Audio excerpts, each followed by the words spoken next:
I thought our marriage was unbreakable, years of love, trust, and shared dreams. But beneath the surface, a secret festered quietly, tearing us apart from the inside. When I uncovered the truth, it wasn't just about betrayal. It was about realizing I didn't even know the man I married. This is the story of shattered illusions, silent pain, and the fight to reclaim my life from the ruins of lies. Part 1. I remember the first time I truly believed in us. Not just the early days filled with butterflies and promises, but the years after.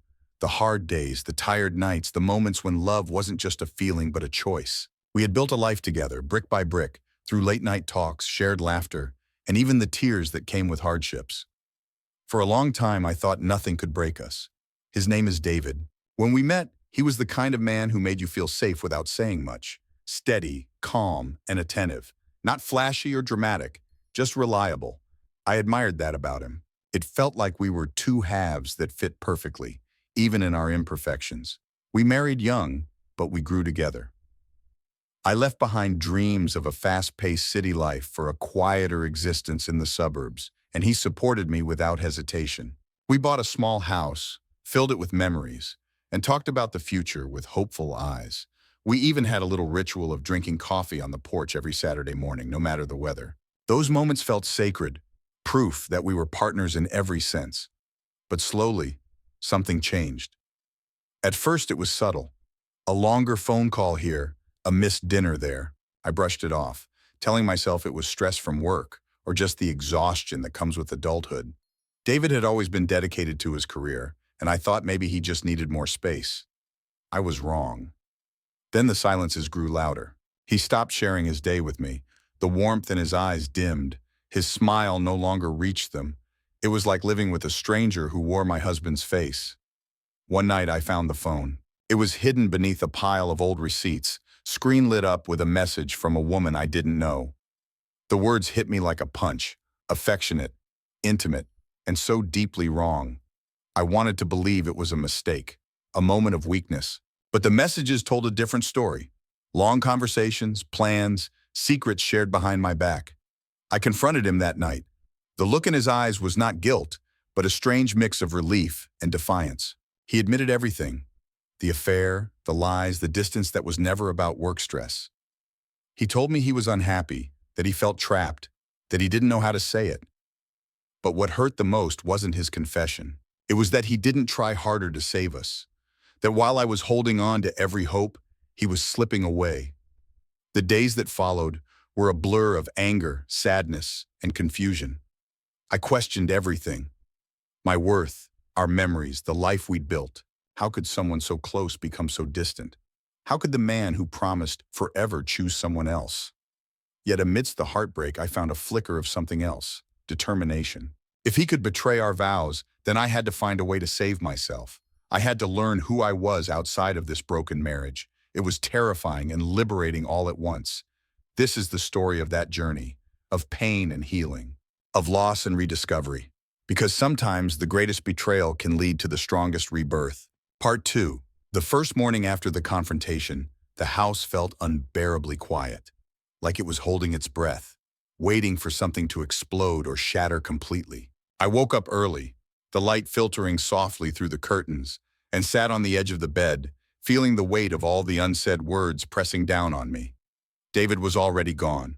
The space beside me was cold and empty. I didn't know what to do first. Pack a bag, call my sister, or just sit and stare at the ceiling. I was trapped in a storm of emotions that seemed to wash over me in waves. Disbelief, anger, sorrow, and beneath it all, a gnawing sense of betrayal so deep I thought it might consume me. I thought of our wedding day. How he looked at me, eyes full of promises and hope. Had that all been a lie? Or was it just a story we told ourselves to feel safe? The memories twisted painfully like sharp shards cutting through the happy moments we shared. I didn't want to believe he could be capable of such cruelty, but the evidence was clear. The messages, the late nights, the lies. And the hardest part was realizing it hadn't been a momentary mistake. It had been a slow unraveling of everything we built together. For days, I walked through the house like a ghost, avoiding the places where we used to share laughter and plans. The kitchen table where we had breakfast now seemed like a battlefield strewn with broken dreams. The living room couch where we cuddled felt cold and unfamiliar. Friends called, offering sympathy and advice, but I felt isolated.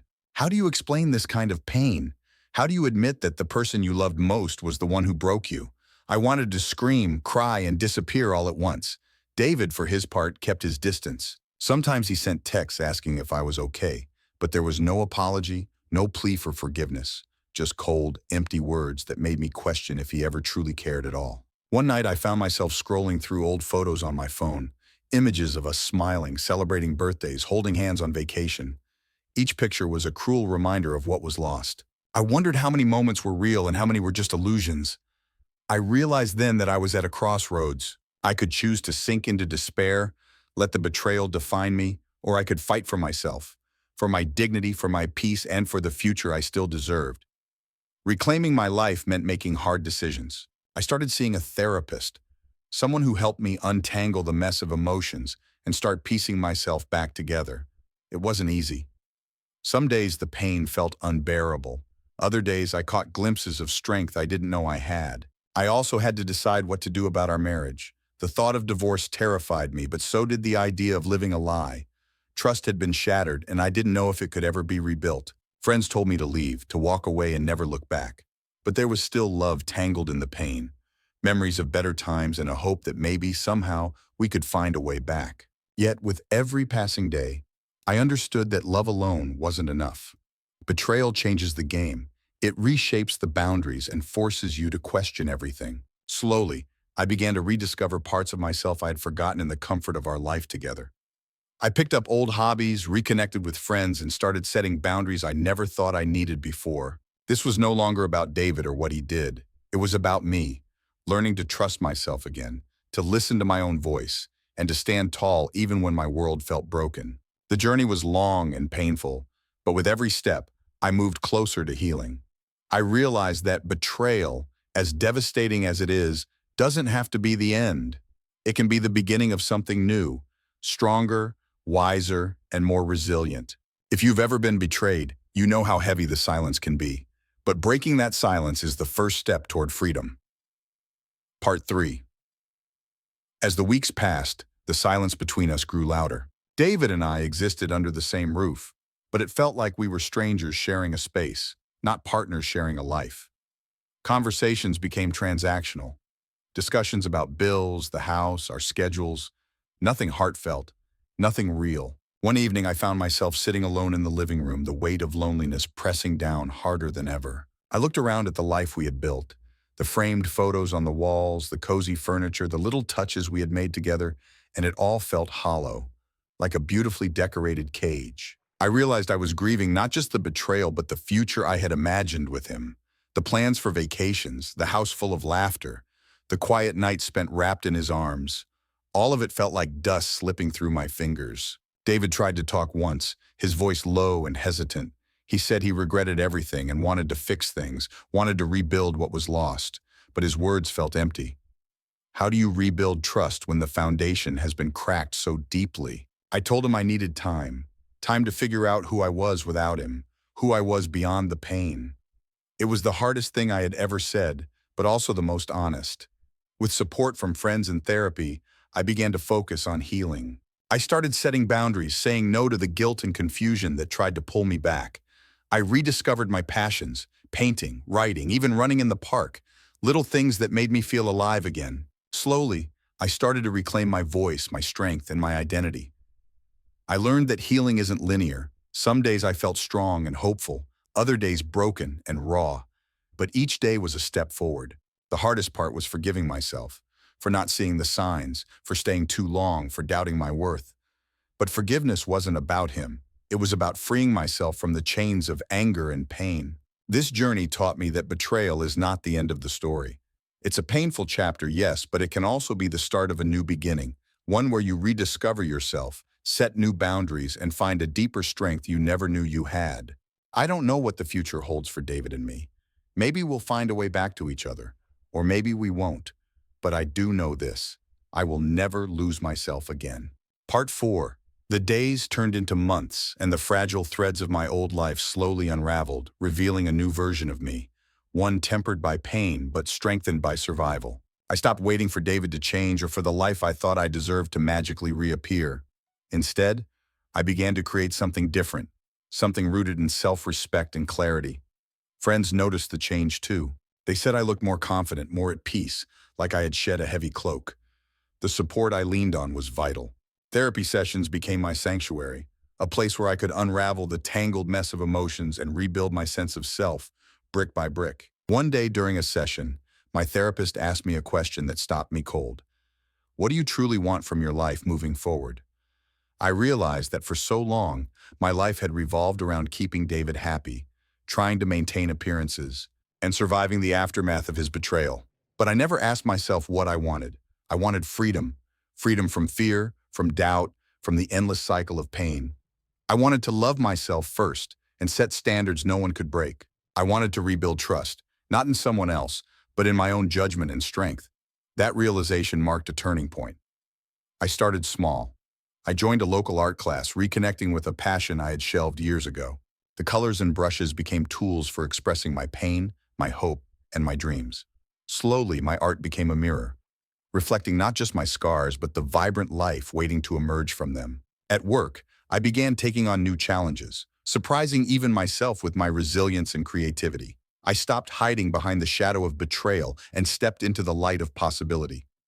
Of course, there were setbacks. Some nights I would wake up with a knot in my stomach, haunted by memories. The temptation to text David, to seek comfort in what was familiar despite its toxicity, was strong. But each time I reminded myself that my healing depended on choosing myself, every single day.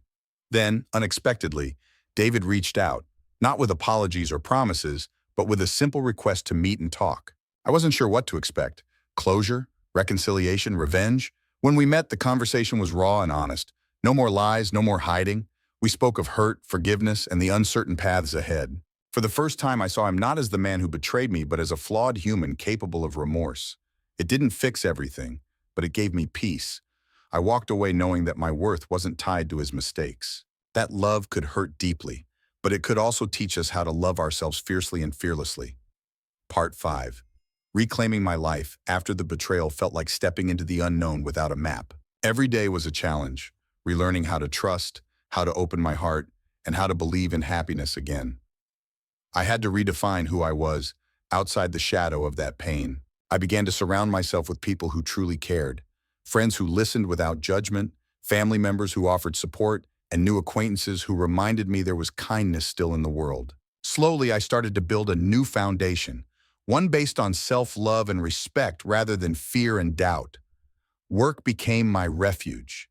I threw myself into projects and goals, finding satisfaction in accomplishments that had nothing to do with my past. The small victories fueled a quiet confidence growing inside me. But the hardest part was forgiveness.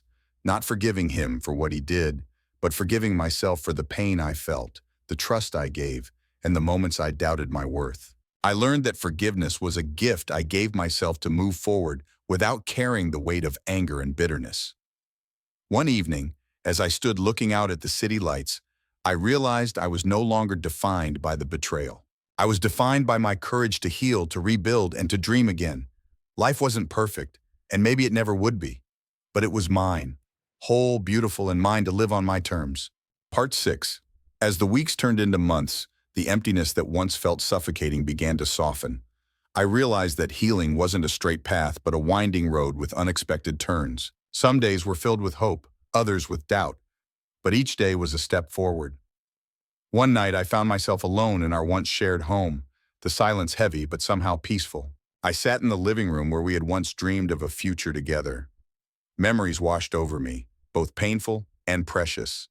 I allowed myself to grieve, to mourn not just the marriage, but the version of myself I thought I was. It was in that quiet grief that I found clarity. I wasn't the broken person he had left behind. I was stronger.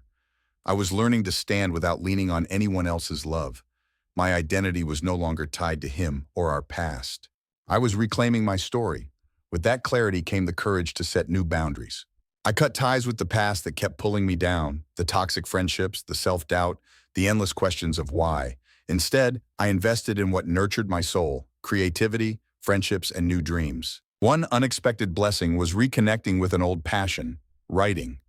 Pouring my feelings onto the page gave them shape and form. It gave me a voice when I felt silenced for so long.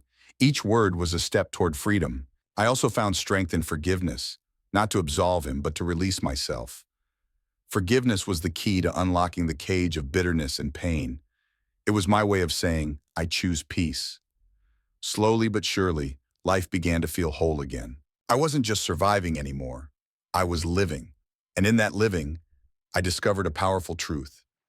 Sometimes the greatest betrayals can lead to the most profound awakenings. Part 7. With every new day, I grew more certain that my life was no longer defined by his betrayal.